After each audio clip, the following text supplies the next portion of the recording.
یوصیکم اللہ فی اولادکم، حکم دیتا ہے تمہیں اللہ تمہاری اولاد کی میراث کے بارے میں۔ للذکر مثل حظ الانثیین، ایک مرد یعنی ایک لڑکے کا حصہ برابر ہے دو عورتوں لڑکیوں کے حصے کے۔ فَإِن كُنَّ نِسَاءً فَوْقَ اثْنَتَيْنِ فَلَهُنَّ ثُلُثَا مَا تَرَكَ، پھر اگر ہوں صرف لڑکیاں دو سے زائد تو ان کے لیے 2/3 ہے جو میت نے چھوڑا۔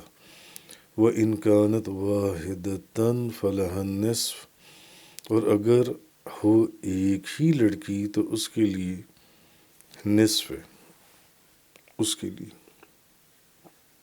اچھا، وَلِأَبَوَيْهِ لِكُلِّ وَاحِدٍ مِّنْهُمَا السُّدُسُ مِمَّا تَرَكَ إِنْ كَانَ لَهُ وَلَدٌ فَإِن لَّمْ يَكُن لَّهُ وَلَدٌ وَوَرِثَهُ أَبَوَاهُ فَلِأُمِّهِ الثُّلُثُ، فَإِن كَانَ لَهُ إِخْوَةٌ فَلِأُمِّهِ السُّدُسُ مِن بَعْدِ وَصِيَّةٍ يُوصِي بِهَا أَوْ دَيْنٍ، آباؤكم وأبناؤكم لا تدرون أيهم أقرب لكم نفعا فریضۃ من اللہ ان اللہ کان علیما حکیما۔ اب اس آیت سورۃ النساء کی آیت نمبر 11 کے اندر وراثت کا جو قانون ہے اس کا بیان کیا گیا، ترکے کا کہ ترکہ کس طرح ترکے کی ڈویژن ہوگی جن سے انہیریٹنس اسٹیٹ یا اس میں سمجھنے کی بات یہ ہے کہ اسلام نے ایک اچھے معاشرے کو معرض وجود میں لانے کے لیے خاندان کنبے کو بڑی ترجیح دی ہے کہ خاندان کیا چیز ہے، کنبہ کیا چیز ہے، اور اس کے افراد کے جو فائدے ہیں مفاد کو آپس میں ایک دوسرے کے ساتھ ایسے وابستہ کر دیا ہے کہ محبت کا رشتہ کبھی ٹوٹنے نہ پائے آپس میں جن سے، اور اس کے لیے جو وسائل اختیار کیے ہیں ان وسائل میں سے ایک نظام میراث بھی ہے۔ میراث یعنی ہائرز اور سکسیسرز جو ورثاء ہیں ان کے اندر ڈویژن جو ہے اس کی تقسیم وہ کیسے کی جائے گی جن سے، تو ایک نظامی میراث بھی ہے۔ تو زندگی میں اگر کنبے کا کوئی فرد غربت کا شکار ہو جائے تو دوسرے افراد پر اس کے نفقے کو فرض قرار دیا۔ اسی طرح موت کے بعد مرنے والے کے جو قریب کے رشتہ دار ہیں ان میں اس کی جائیداد کو تقسیم کرنے کا حکم دیا تاکہ زندگی اور موت میں خاندانوں کا جو مفاد ہے، کنبے کا جو مفاد ہے، وہ آپس میں ایسے پیوستہ رہے کہ ان کے اندر کوئی دوری یا جدائی کا خیال ہی راستہ نہ پا سکے۔ تو خاندانوں کے یا کنبے کے اتحاد کو، ان کی یگانگت کو قائم کرنے کے لیے یا مضبوط کرنے کے لیے نظام وراثت میں پہلے تو یہ کہ قرابت کا اصول پیش کیا گیا کہ مرنے والے کی جو جائیداد ہے اس کو تقسیم کرنے میں میراث میں حصے کے ملنے یا نہ ملنے یا اس حصے کے کم یا زیادہ ہونے میں رشتوں کی نزدیکی اور دوری کو بڑا دخل ہے۔ مثلا ایک شخص کی میراث جو ہے انہیریٹنس یا اسٹیٹ کے اندر وہ اگر دور کے رشتہ داروں میں تقسیم کر دی جائے، دور کے رشتہ داروں میں، اور جو اپنے بیٹے بیٹیاں ہیں وہ ساری اس سے خالی رہ جائیں تو یہ عدل اور مساوات ہوگی، بلکہ یہ ناانصافی ہوگی۔ تو اسلام نے ایسا کوئی قانون نہیں، بلکہ اسلام کا جو قانون میراث ہے، نظام میراث، وہ عجیب کمال اللہ تعالیٰ نے اس کے اندر جو عدل اور جو مساوات اور جو حقیقی جس کو جو حصہ ملنا چاہیے تھا اس کے مطابق قرآن نے بیان کیا اس کو جو ان سے۔ اچھا، تو پہلا قرابت کو بھی دیکھا گیا، دوسرا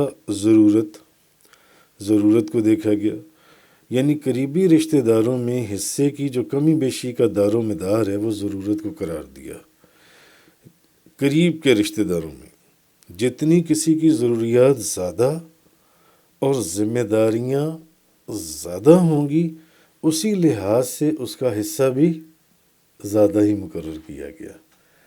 جس کی ضروریات زیادہ ہیں، جس کی ذمہ داریاں زیادہ ہیں، مثلا میں آپ کو ایک مثال دیتا ہوں کہ مرنے والے کے والدین اور اس کی اولاد کی قرابت جو ہے یہ ہے تو تقریباً مساوی، یعنی نوعیت کی، لیکن اولاد جو زندگی کے سفر کا اب آغاز کر رہی ہے اس کی ضروریات والدین کی ضروریات سے بہت زیادہ ہیں۔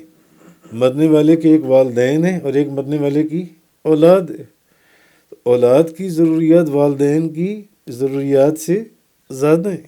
اگر مرنے والے کے والدین بھی موجود ہیں تو وہ تو ویسے بھی اپنی زندگی گزار چکی ہیں نا، اصل تو زندگی اب آگے اولاد نے گزارنی ہے۔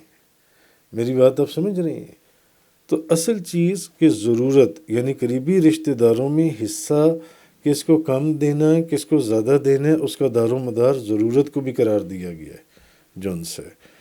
اچھا، کیونکہ والدین جو ہیں وہ تو اپنی زندگی کے طویل سفر کی آخری منزل میں قدم رکھ چکی ہیں، اور اولاد نے بھی آگے اپنی زندگی کا آغاز کرنا ہے۔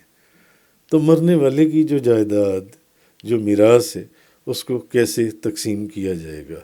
اچھا، پھر والدین کے پاس تو زندگی، جو والدین جنہوں نے اپنی ساری زندگی گزار لی ہے، ان کے پاس پھر بھی کچھ نہ کچھ اپنی زندگی کا گزارا ہوا ایکسپیرینس یا ان کی اپنی جائیداد یا کچھ نہ کچھ چیزیں ان کے پاس موجود ہیں، لیکن اولاد نے تو بھی زندگی کا آغاز کرنا ہے۔ تو ضرورت کے تحت اسی طرح لڑکی اور لڑکے میں، مثلا لڑکی پر کسی قسم کی ذمہ داری نہیں ہوتی، شادی سے پہلے اس کی تمام ضروریات کو کون پورا کرتا ہے؟ باپ، اور شادی کے بعد اس کی تمام ضروریات کو کون پورا کرتا ہے؟ اس کا خامند۔ مگر لڑکے کی ضروریات بے شمار ہیں، اس نے اپنی زندگی کا آغاز خود کرنا ہے، اس نے خود محنت کرنی ہے، اس نے خود آگے اپنا جو بھی زندگی کی جو ساری چیزیں ہیں اس نے اس کو لے کر چلنا ہے۔ تو اسی طرح اللہ تعالیٰ نے ان کے حصے جو ان سے ہیں، تو پہلی چیز قرابت کو بھی رکھا گیا کہ جو قریب کے رشتہ دار ہیں ان کا پہلے حق ہے، گو کہ کسی کو خالی نہیں چھوڑا گیا۔ اور دوسری چیز ضرورت، کہ جس کی ضروریات زیادہ ہیں اس کو پہلے آگے رکھا گیا، جس کی ضروریات کم ہیں اس کو بعد میں رکھا گیا۔ تو ان حقائق، یہ جو ان سے حقائق ہیں جن کے پیش نظر اسلام نے والدین اور اولاد، عورت اور مرد کے حصوں میں فرق کیا ہے، اور یہ فرق ہی عین عدل ہے، عین عدل ہے، یہی فرق جو ان سے۔ اور اس کی موجودگی میں ان کے حصوں کو، بعض لوگ کہتے ہیں جو میٹیریلسٹک جو لوگ ہیں یا دنیا دار، وہ کہ آج کل کے پڑھے لکھے لوگ وہ کہتے ہیں نہیں، یہ جو نظام ہے یہ صحیح نہیں ہے، بلکہ نظام ایسا ہونا چاہیے تھا کہ سب کے حصے برابر کے ہوتے۔ مگر اگر آپ اسلام کا یہ نظام میراث اس کو غور سے پڑھیں تو انسان کی عقل حیران رہ جاتی ہے کہ اللہ اور اس کے رسول نے کیا قانون بیان کیے نظام میراث کا جن سے۔ تو اگر ایسا ہوتا تو پھر یہ معاملہ جن سے وہ جو ان کا کہنا ہے وہ، بلکہ اگر آپ جب آپ اس کو اسٹڈی کریں گے تو آپ کو معلوم ہوگا کہ وہ جن سے مساوات نہیں ہے، بلکہ وہ اس میں ظلم ہو جائے گا اور اس میں ناانصافی ہو جائے گی۔ اور پھر تقسیم دولت جون سا نظام میراث کے اندر، کیونکہ اسلام چاہتا یہ ہے کہ دولت چند ہاتھوں میں نہ چلی جائے، چند ہاتھوں میں یا دو چار ہاتھوں میں نہ چلی جائے. جیسے کہ جاہلیت کے زمانے میں بڑے بیٹے کو ساری جائیداد دے دی جاتی تھی، وہ وارث کہلاتا تھا، بیٹیوں کو وراثت میں کچھ نہیں ملتا تھا. مگر اسلام نے ایسا نہیں، اسلام نے سب کے حصے جون سی وہ مقرر کر دیے جون سے. تو یہ چیز اللہ پاک نے فرمائی، یوصیکم اللہ فی اولادکم، تو حکم دیتا ہے تمہیں اللہ تمہاری اولاد کی میراث کے بارے میں جون سے. اچھا، للذکر مثل حظ الانثیین، ایک مرد یعنی لڑکے کا حصہ برابر ہے کتنی؟ دو عورتوں یا لڑکیوں کے حصے کے برابر. پھر اگر صرف لڑکیاں دو سے زیادہ ہوں تو ان کے لیے 2/3 ہے جو میت نے چھوڑا، اور اگر ایک ہی لڑکی ہے تو اس کے لیے نصف. وَإِنْ كَانَتْ وَاحِدَةً فَلَهَا النِّصْفُ، تو پھر اس کے لیے نصف. تو اولاد کے وارث ہونے کی 4 صورتیں ہیں. نمبر 1، لڑکے بھی ہوں اور لڑکیاں بھی. اگر لڑکے بھی ہیں ورثہ کے اندر تو پھر اس صورت میں لڑکے کو 2 حصے ملیں گے اور لڑکی کو 1 حصہ ملے گا. دوسری صورت یہ ہے کہ صرف ایک لڑکی ہو، اس صورت میں لڑکی نصف جائیداد کی وارث ہوگی. اور تیسری صورت یہ ہے کہ صرف 2 لڑکیاں ہوں، ایک. اور چوتھی صورت ہے یا 2 سے زائد لڑکیاں ہوں اور لڑکا کوئی نہ ہو. تو ان دونوں صورتوں میں لڑکیوں کو جائیداد کا 2/3 حصہ مل جائے گا جن سے. اور اگر ایک لڑکی ہے تو اس صورت میں نصف ملے گا جن سے. لیکن اگر لڑکے بھی ہوں اور لڑکیاں بھی ہوں تو پھر لڑکوں کو جن سے 2 حصے اور لڑکیوں کو 1 حصہ تقسیم ہوگا جن سے. اچھا، آگے فرمایا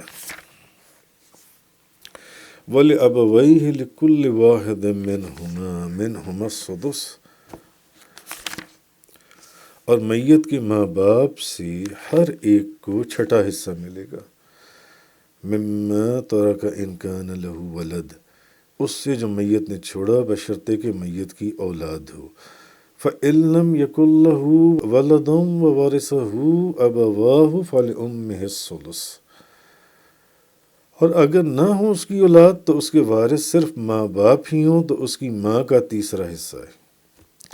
فَإِنْ كَانَ لَهُ إِخْوَةٌ فَلِأُمِّهِ السُّدُسُ مِنْ بَعْدِ وَصِيَّةٍ يُوصِي بِهَا أَوْ دَيْنٍ، تو پھر ماں کا 3 حصہ، باقی سب باپ کا. اور اگر میت کے بھائی بہن ہوں تو ماں کا چھٹا حصہ ہے. اور یہ تقسیم اس وصیت کو پورا کرنے کے بعد جو میت نے کی اور قرض ادا کرنے کے بعد، یعنی حصہ جو تقسیم ہوگا وہ قرض ادا کرنے کے بعد، وصیت کو پورا کرنے کے بعد، جس طرح مقدار بیان کی گئی ہے. اچھا، اب اس میں والدین کے وارث بننے کی 3 مختلف صورتیں ہیں کہ ماں باپ بھی موجود ہوں اور اولاد بھی ہو، خواہ لڑکا ہو یا لڑکی، ایک ہوں یا زیادہ ہوں. اس صورت میں ماں باپ کو چھٹا حصہ ملے گا، ماں کو بھی اور چھٹا حصہ باپ کو بھی، اور بقایا جو 4/6% ہے وہ اولاد میں تقسیم ہو جائے گا اس طرح. اچھا، اگر صرف ماں باپ وارث ہوں اور میت کی اولاد بھی نہ ہو اور بھائی بہن بھی نہ ہوں تو اس صورت میں ماں کو 1/3 اور بقایا 2/3 باپ کا ہے، یعنی 2 حصے باپ کو مل جائیں گے اور 1 حصہ ماں کو مل جائے گا جن سے. اچھا، کیونکہ یہاں ماں باپ کے بھائی بہن کے نہ ہونے کی وضاحت نہیں ہے، اس کی صورت آگے آئے گی جن سے. یہ اچھا، میت کی اولاد تو نہ ہو لیکن اس کے بھائی یا بہن موجود ہو اور اس کی اولاد نہیں ہے، تو اس صورت میں ماں کو چھٹا حصہ اور بقیہ 5/6 حصہ جن سے وہ باپ کو مل جائے گا سارا جن سے. بھلے اس کے بھائی بہن ہوں، وہ ایک ہی ماں باپ کی اولاد ہوں، یعنی ایک باپ اور مائیں مختلف ہوں، یا ایک ماں اور باپ جن سے علیحدہ ہوں.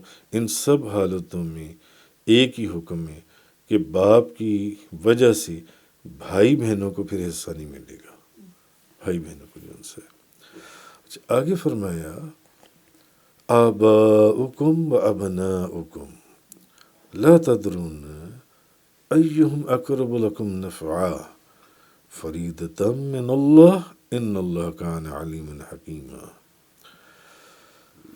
یہ حصے بیان کرنے کے بعد اب یہ وضاحت کر دی گئی کہ ان حصوں کو اللہ تعالیٰ جو علیم بھی ہے اور حکیم بھی ہے، اس نے اپنی حکمت کاملہ سے، جو علیم بھی ہے اور خبیر بھی ہے، جانتا بھی ہے، اس نے اپنی حکمت کاملہ سے مقرر فرمایا ہے۔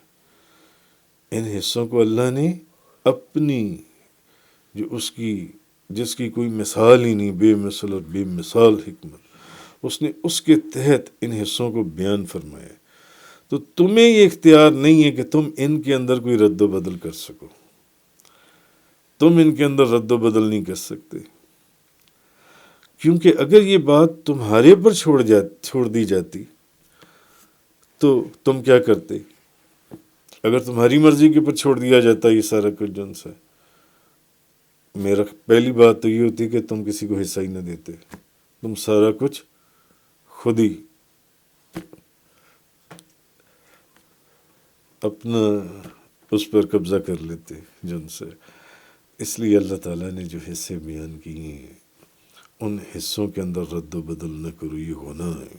خدا نے جو بس حصے بیان کر دیے، ان حصوں کے مطابق ان کو تقسیم کرو۔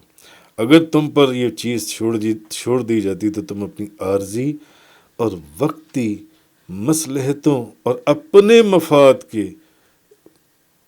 کو دیکھتے ہوئے پتہ نہیں اس کے اندر کیسی ترمیم کر دیتے، کیسی اس قانون کو تبدیل کر دیتے، اور ظلم اور گناہ کا ایک راستہ کھل جاتا۔